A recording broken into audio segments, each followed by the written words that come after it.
Hey guys, it's Autumn here, and welcome to that gouache painting video that I promised you in Friday's video.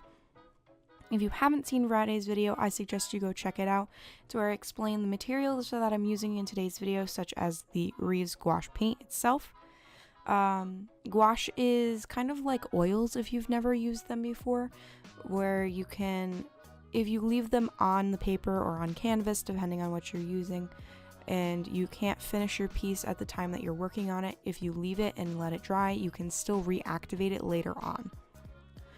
So today I am using gouache in order to do the large painting that I said I was going to do. And for this one, I'm painting myself. It's not something I do very often, where I paint myself, but it seems that in the past month I've done it twice. So I'm drawing myself how I normally dress, which is, actually, I don't usually wear my hair down, but my hair is down for this because, have you ever tried drawing a ponytail? It's not an easy thing to accomplish.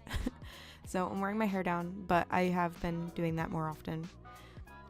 With my Soren hoodie around my waist, wearing a pair of jeans and a gray t-shirt. The gray t-shirt is derived from my Captain Sparkles, This Is Your Captain Speaking t-shirt that I have, that I got like 3 years ago, when that was a really big thing, and I still watch Captain Sparkles, but not as often as I used to. So I am trying to lay down the flat colors for the gouache at the moment. I actually did a little bit of the shadowing on the bottom half first, and then I realized that that was taking a lot more time than I wanted it to, because I was only focusing on those spots, waiting for it to dry, and then moving in with the shadows, and then working on another area. So for the rest of the piece, I decided to go in, lay down my flat colors first, and then go back and shadow. This is evident with the bag and with the shirt and the skin tone, although I do end up working on the skin tone almost immediately after I'm finished with it. To explain the bag and the book I'm holding, the book is meant to be a little sketchbook. I don't actually have a little tiny red one, but it's supposed to be one of those, what are they? Moleskine sketchbooks. I've always wanted to get one. I've never had the money to get one, but I would like to get one at some point.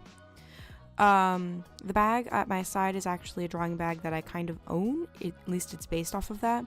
It looks more like an apple sack bag kind of thing that you see in TV shows where they've got the really big bags, or the old grocery bags that are like linen or cloth.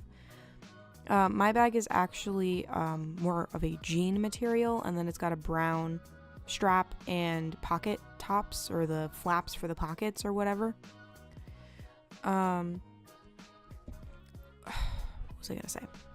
So the bag I do actually have, and I hold a lot of my art materials when I go places in there. So if I'm going to a party or an event or something, I tend to bring my bag because I'm not exactly the most social being on the planet. So I can fit a sketchbook, my hoo-hoo bag, pencils, my fountain pens that I have, and my eraser in my bag, with extra space for a spare small sketchbook. Ugh. Try saying that 3 times fast. I'm not going to because I'll mess up. So the skin tone on this one I feel came out a lot better than my test painting that I did in Friday's video. It's not as orange. I did go with a more watercolor technique this time though, instead of a very heavy put down the paint acrylics sort of style. So you'll notice that my paintbrush keeps going up to the side of the screen. I'm putting more water on the brush so I can spread the paint out more. I think I went a little bit too watercolor on this one, but again, it's still testing, trying to find the good middle ground. So as for the other supplies that I used in this piece, besides the Reeves gouache, I am using Canson watercolor paper, which is 140 pound, although in my opinion it feels like 90, and if I could use the watercolor paper I usually use, I would use that instead. I'm using a variety of brushes, from Ohuhu to Princeton to Royal and Langnickel, and just all kinds of different brushes. I'll do a supplies kind of video at some point in the future, probably around my birthday or after my birthday, and show you all of my supplies. I'm using my normal plastic palette that I use when I do these kinds of things, and I just use my mechanical pencil, hold on, I'm gonna see what it's called, because I'm a professional. When you lose your mechanical pencil in your pencil cup. How hard is this? Fine. Oh, it's a Stadler. It's a 0.7 mechanical pencil. Also known as the most expensive mechanical pencil that I own. It's also my favorite. Pardon me. For detailing on this, I use a very, very small brush, smaller than the Ohuhu one, which is a new brush that I purchased, and I don't know if I've used it in a video yet, or mentioned it in a video, but it is my favorite. The handle's really soft, so it gives a good grip, and if I knew what brand it was, I would tell you, but I have no idea. I also used my Jelly Roll pens. I actually recently got a silver and a gold. I used silver so I could put in hoop earrings, which are something I tend to wear on the regular. Right now I'm actually wearing alien earrings, which are stainless steel, and they're the cutest things I've ever worn.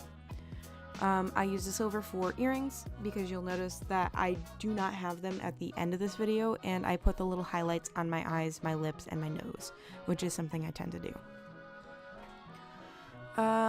What else can I say? I think this is a better showing of the gouache than the previous video.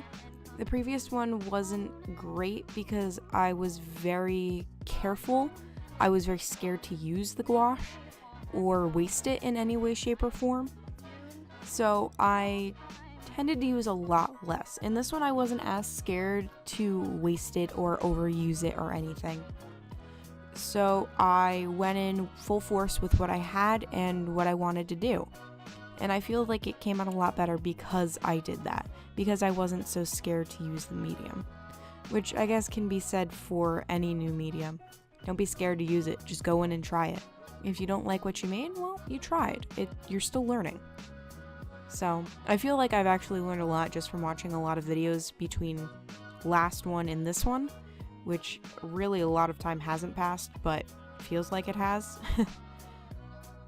So, I'm going in with the shadows now. For my shadows, I used black on most of them. On the pants and the hoodie, I used black. On the shirt, I used black. And on the hair, I used black.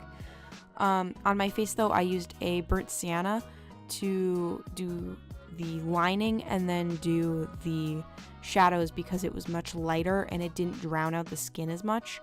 I learned that from the last time too, because I used black a little bit on that one and I found that it made the skin tone very gray. So this one kept it very warm, very lively instead of that very dark, cold color. I also made the skin under the glasses lighter, which is something I've been trying to learn how to do with markers, which is not an easy feat to accomplish. So I love the effect of that and I think it came out really nice. We are almost done and I'm going in with the wash around me, which is a very nice green. I'm doing that with my Princeton brush actually.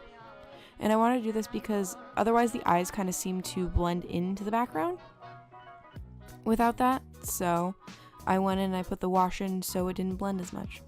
So here's the final piece. I hope you guys all enjoyed this gouache painting and I will see you guys on Friday for another video. Hey guys, if you like this video, be sure to check out another one over there, and if you want to see the full playlist for this series, check out over here. Thank you for watching, and subscribe if you like, and I'll see you in the next one. Bye everyone!